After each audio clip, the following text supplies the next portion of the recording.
We had a big conversation about this yesterday. The fact that there was a leak to CNN and the New York Times that suggested the attack on Saturday evening here in the United States on Tehran was not actually effective. And that has been pushed back on aggressively. And it started really early this morning at 8 a.m. Eastern when Pete Hegseth came out and just went to town on the press and the reporting surrounding this. Now, I want to play some of these cuts because it was a pretty intense press conference. But I'll start with a conversation that we had yesterday, which was about the challenge, the difficulty of finding out who leaked this information, particularly as it appears that it may well not have been accurate. So, Buck, you worked in the intelligence community. When you saw this report was leaked, did you think initially, hey, this is kind of unheard of? Did it totally seem maybe not a positive thing, but not an unexpected thing? And I know we talked about this some yesterday, but what are the difficulties that would be inherent in figuring out who actually leaked this, because it is certainly classified information? Well, the fact that somebody would take this to the press so early on in the process, and that it was already known to be a low confidence assessment, just means somebody wanted to blunt the narrative of Trump is just kicking ass and making excellent decisions as commander in chief. And this war, those who said it's not even a war, it's a military strike. Okay, think of all the countries that we have had military operations in that we would not consider ourselves to be at war or in the midst of a war. But Clay, this was meant to have a political ramification, because if you wanted this to have U.S. national security in mind, if you wanted to be somebody who said, hey guys, I'm worried about the reactors, I'm worried that there could still be a lot more here, we didn't get enough, what you would want is to wait until you pull together all of the best sources, get it rock solid, and then work its way up the chain through the CIA director or the DIA director in this case. And then at that point, you would have done your due diligence. This wasn't a due diligence moment. This was somebody who decided, I'm going to be the one who rains on Trump's parade here. This was an individual. This was a deep stater. This is someone who did not have the interests of the United States in mind, but the interests of a very bitter and weak and feckless-looking Democrat machine in mind, and hoped to take away some of the sense of ebullience and some of the congratulations that have been going around, not just for Trump's decision, but for the men and women who flew the airstrikes themselves, for the Pentagon pulling this off, the intelligence community for having these sites mapped out. Clay, it's a big win, but this is a bit like saying somebody from within the intelligence community after the bin Laden raid is raising concerns that there was really, no document exploitation that came out of that raid. Or maybe that we didn't even get bin Laden. So why would you do that?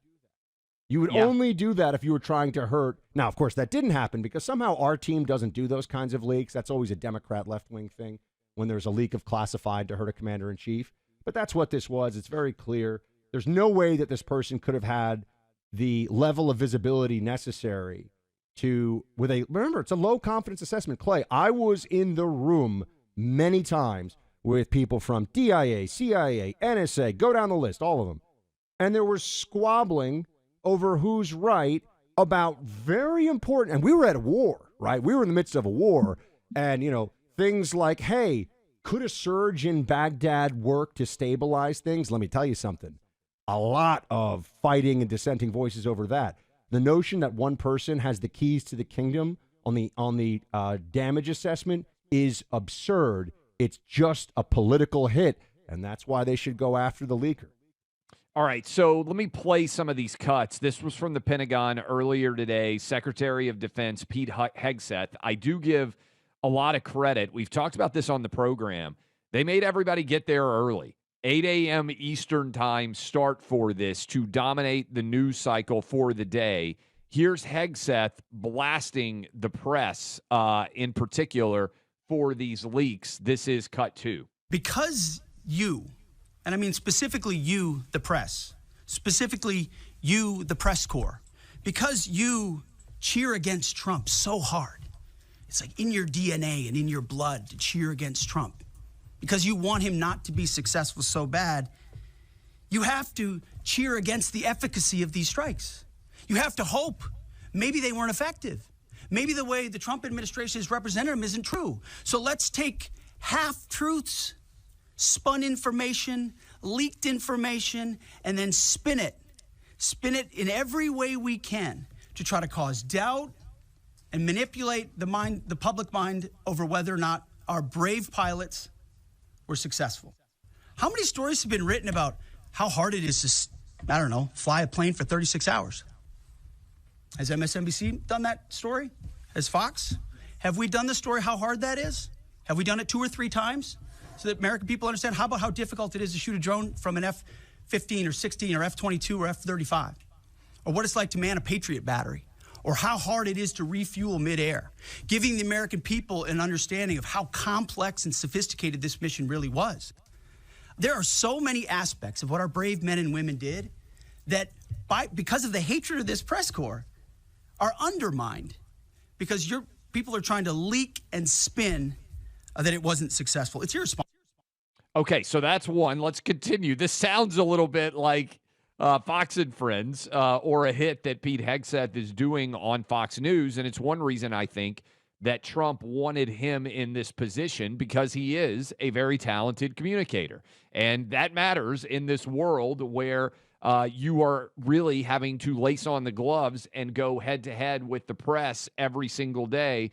Here's cut 3, more on Hegseth saying the classified information, as you said, Buck, is leaked to try and harm Trump. Cut 3. Time and time again, classified information is leaked or peddled for political purposes to try to make the president look bad. And what's really happening is you're undermining the success of incredible B-2 pilots and incredible F-35 pilots and incredible refuelers and incredible air defenders who accomplished their mission, set back a nuclear program in ways that other presidents would have dreamed. How about we celebrate that? How about we talk about how special America is, that only we have these capabilities? I think it's too much to ask, unfortunately, for the fake news. So we're used to that. But we also have an opportunity to stand at the podium and read the truth of what's really happening. And the reality is you want to call it destroyed, you want to call it defeated, you want to call it obliterated, choose your word. This was an historically successful attack, and we should celebrate it as Americans, and it gives us a chance to have peace, chance to have a deal, and an opportunity to prevent a nuclear Iran, which is something President Trump talked about for 20 years. I mean, guns blazing here. I don't think we mentioned the New York Times getting upset about the fact that Hegseth praised our boys. And so he was actually asked, we have this cut, and I couldn't believe it. He was actually asked, why not acknowledge female pilots that participated instead of congratulating the boys? This is cut 4. Why not acknowledge the female pilots that also participated in this mission? The early messages that you sent out only congratulated the boys. So when I say something like our boys and bombers, see, this is the kind of thing the press does, right? Of course, the chairman mentioned a female bomber pilot. That's fantastic. She's fantastic. She's a hero. I want more female bomber pilots. I hope the men and women of our country sign up to do such brave and audacious things. But when you spin it as, because I say our boys and bombers as a common phrase, I'll keep saying things like that, whether they're men or women. I'm very proud of that female pilot, just like I'm very proud of those male pilots. And I don't care if it's a male or a female in that cockpit, and the American people don't care. But it's the obsession with race and gender in this department that's changed priorities. And we don't do that anymore. We don't play your little games. I love this. I mean, I can't believe that's a real question he got asked. I know. But it's good that we see that this is what the press still pretends is their job, right? It is to push. They're just asking questions. We'll get to Jake Tapper's latest on that. Really, they're always pushing an agenda. No one thinks that Pete Hegseth was undermining any woman who, this is a bit like saying, hey, when you were talking, you said, hey, you guys, great job. Why didn't you say you guys and girls? I mean, it's absurd. It's childish. It's focused on nothing. But I also think that what this shows you, Clay, is in these, the media, the non-Fox media, the Democrat media, the non-aligned leftist media, they have been making a lot of jokes about how Fox News essentially has staffed this Trump administration. And what's interesting is, yeah, guess what? Now you've got people who are both qualified to do the job, people like Dan Bongino and Hegseth and others, who are also really good at media and comms themselves. Yes. And so if you think back to other times, we've had people who are running, Department of Defense, and we've had people who were in these kinds of cabinet level positions, Secretary of State. Look at Secretary of State Rubio. I mean, that guy might as well have been a Fox contributor for the last decade. He's been on Fox, as much as anybody. They're good at this. And so the ability that the media has to attack them, trip them up, undermine them, and then focus on that instead of what's actually happening is vastly diminished. I mean, it's almost non-existent at this point. Can you imagine being a Pentagon news reporter and we just had the strike that we did on Iran, and you get a limited amount of time to ask questions and a limited amount of things that you can even ask about because they're only going to be, whatever it is, 5, 6, 7 people called on, that would be the thing that you went in as a Pentagon reporter to focus on was the fact that one female was there and said when he said the boys in the planes or whatever the heck it used to be, that would be your focus. It even is stunning to me still. This all makes sense, though, because their job, if you work for the Washington Post and you're in the Pentagon briefing room, or if you work for the New York Times and you're in the White House, the only way you're going to get any attention and that your readership, which is hyper-partisan, is going to like your reporting is if you manage to attack successfully, get them to stumble, get to pull some soundbite.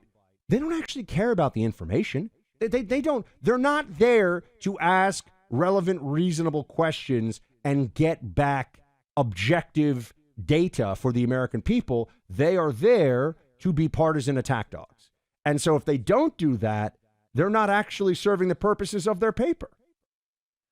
I get the partisan attack dog thing, but to think that your audience is obsessed because he used the word boys. And did you see who asked that question?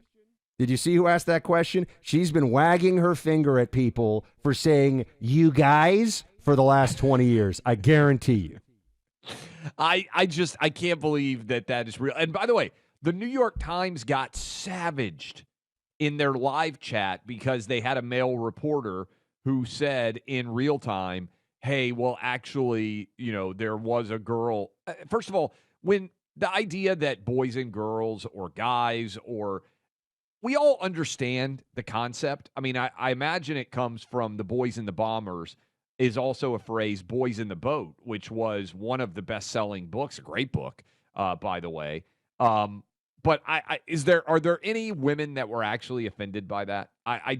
The fact that would be a question that's asked of the Secretary of Defense in a limited public availability situation where he doesn't answer a lot of questions is actually, even for left-wing media, I think a huge embarrassment for them. Look, heads up, everybody. Another massive data breach has happened. 16 billion?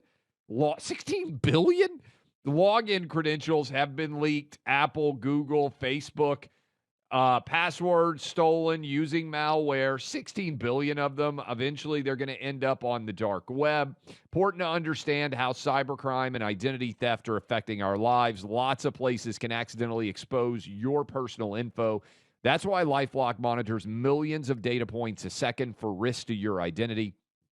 And remember, when you're a LifeLock member, you can become a victim of identity theft, but you will immediately have a dedicated U.S.-based LifeLock restoration specialist to fix it guaranteed or your money back. Join now. Save 40% off your first year with my name, Clay, as the promo code. That's 1-800-LifeLock to go online to LifeLock.com. Promo code Clay for 40% off. That's LifeLock.com. Promo code Clay.